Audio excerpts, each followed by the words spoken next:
Untuk mengetahui seperti apa kondisi dan proses evakuasi WNI di Iran, telah bergabung bersama kami melalui saluran Zoom Yudi Wirawidiatma, mahasiswa Tehran University of Medical Sciences. Selamat siang waktu Indonesia, Mas Yudi. Selamat siang. Mas Yudi menjadi salah satu dari sekian banyak WNI yang menjadi target evakuasi dari Iran begitu ya. Mas Yudi sekarang posisinya sedang di mana, Mas? Iya betul. Posisi saya sekarang masih di Baku. Jadi ada hotel sebagai tempat akomodasi untuk para WNI yang ikut evakuasi. Oke, Mas Yudi sekarang posisinya sudah di Baku, berarti di perbatasan begitu, Mas ya. Nah, proses Iya betul. evakuasi dari awal rangkaian yang dilakukan seperti apa, Mas? Mulai Mas Yudi berada di Iran, kemudian saat ini sudah berada di Baku. Jadi proses evakuasinya itu awalnya kita berjalan dari Tehran ke Azerbaijan melalui jalur darat. Ya, setelah jalur darat kita semua ditampung di akomodasi yang telah disediakan oleh pemerintah. Baru setelah dari akomodasi itu kita menunggu penerbangan untuk diterbangkan ke Indonesia. Seperti itu. Oke, Mas, hari ini dijadwalkan ada gelombang pertama yang tiba di Indonesia, ada 29 WNI. Mas Yudi Ya, sendiri betul. menjadi WNI yang akan diberangkatkan ke Indonesia di gelombang keberapa, Mas? Saya kebetulan berada di gelombang kedua yaitu penerbangan hari ini. Masih menunggu berapa jam lagi, Mas, untuk diterbangkan ke Indonesia, Mas? Kurang lebih 10 jam lagi, Pak. Kondisi teman-teman WNI di sana seperti apa saat ini, Mas? Kondisinya alhamdulillah semua baik-baik saja. Tidak ada apa-apa. Ya mungkin agak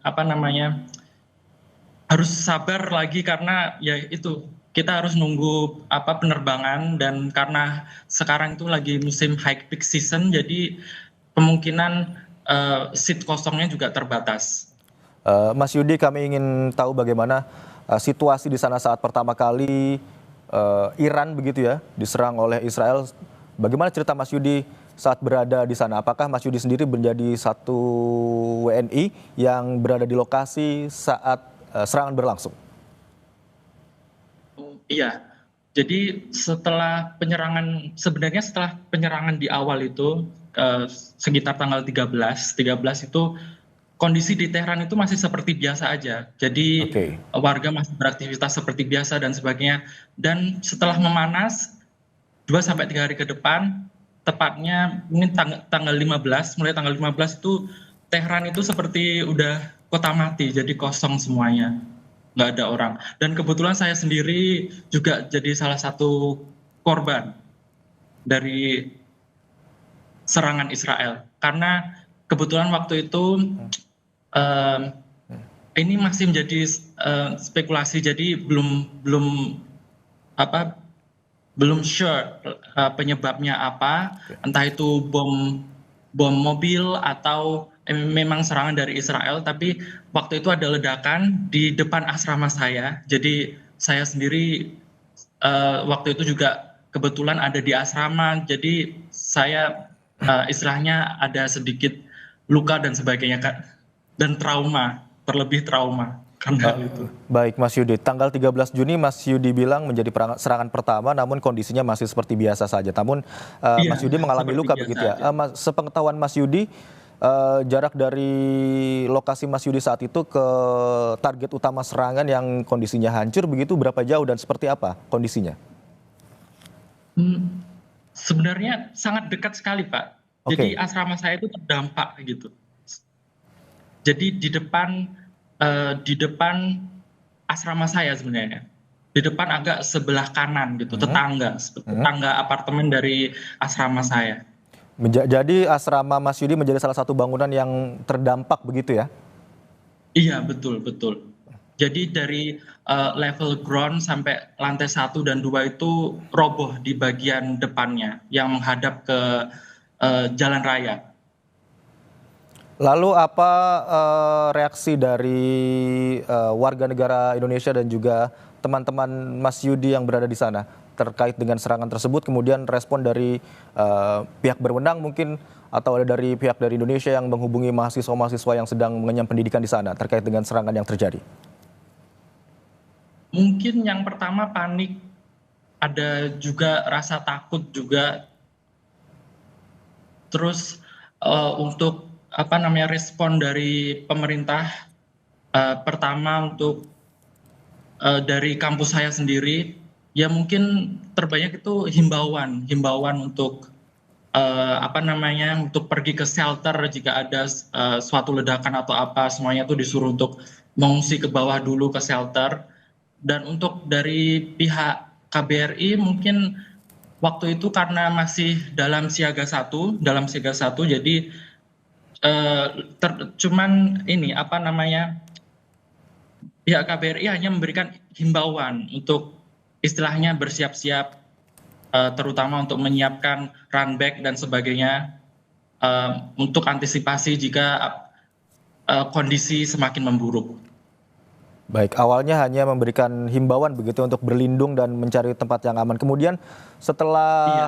ada himbauan untuk atau informasi untuk dilakukan evakuasi, apakah Mas Yudi dan rekan-rekan mahasiswa yang kemudian berusaha mencari atau bergegas ke lokasi KBRI, atau dari KBRI sebenarnya yang mencari teman-teman mahasiswa dan juga WNI yang berada di sana untuk dilakukan evakuasi? Karena evakuasi itu sifatnya adalah voluntary, jadi terlebih jadi istilahnya WNI sendiri yang harus mencari ke KBRI untuk evakuasi, seperti itu.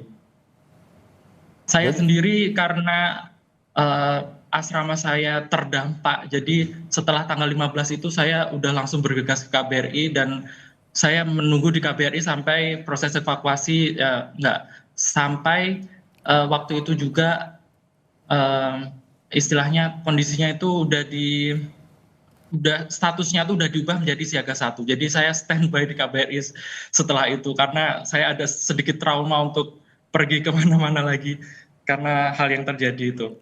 tapi sistem komunikasi masih aman ya Mas, setidaknya untuk menghubungi keluarga di tanah air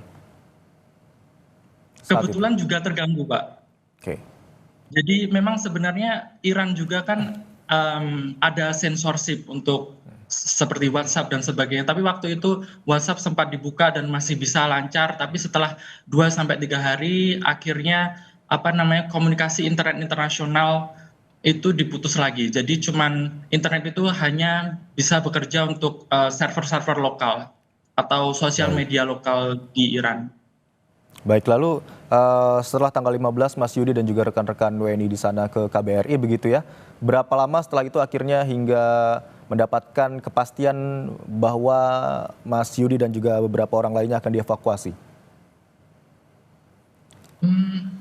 Sebenarnya ini Pak, evakuasi itu dilaksanakan setelah statusnya itu diubah jadi siaga satu. Jadi seingat saya itu tanggal 19 status diubah jadi siaga satu. Jadi setelah itu tuh KBRI sudah mengumumkan siapa aja yang mau ikut evakuasi untuk mengirimkan berkas tertentu yang harus diisi dan sebagainya. Dan di berkas itu para WNI disuruh memilih untuk ikut evakuasi atau tidak ikut evakuasi atau tetap stay di Iran. Eh, Mas Yudi bilang dari Iran menuju ke Baku gitu melalui perjalanan darat ya. Apakah ada kendala dalam perjalanan dari Iran menuju ke Baku? So far sebenarnya dari Tehran ke perbatasan Azerbaijan tidak ada suatu hal yang terjadi. Namun sepengetahuan saya waktu di perbatasan itu ada beberapa WNI juga yang terpaksa tertahan di imigrasi Iran karena ada sedikit masalah tentang paspor. Baik. Jadi mereka harus balik lagi ke Iran dan mengurus lagi tentang paspornya sehingga diperbolehkan untuk meninggalkan Iran. Oke, Mas Yudi, satu lagi Mas Yudi, ada berapa orang yang ada di gelombang Mas Yudi yang akan diterbangkan ke Indonesia sore hari nanti? Untuk hari ini setahu saya sekitar 34, Pak. Oke. Baik Mas Yudi, terima kasih atas waktunya di Kompas siang hari ini. Tentunya kami di Indonesia semuanya berdoa atas kelancaran evakuasi dari mahasiswa dan juga WNI yang saat ini berada di Baku dan juga di Iran untuk tiba di Indonesia dan keadaan selamat. Terima kasih atas waktunya di Kompas siang hari ini, Mas Yudi. Terima kasih.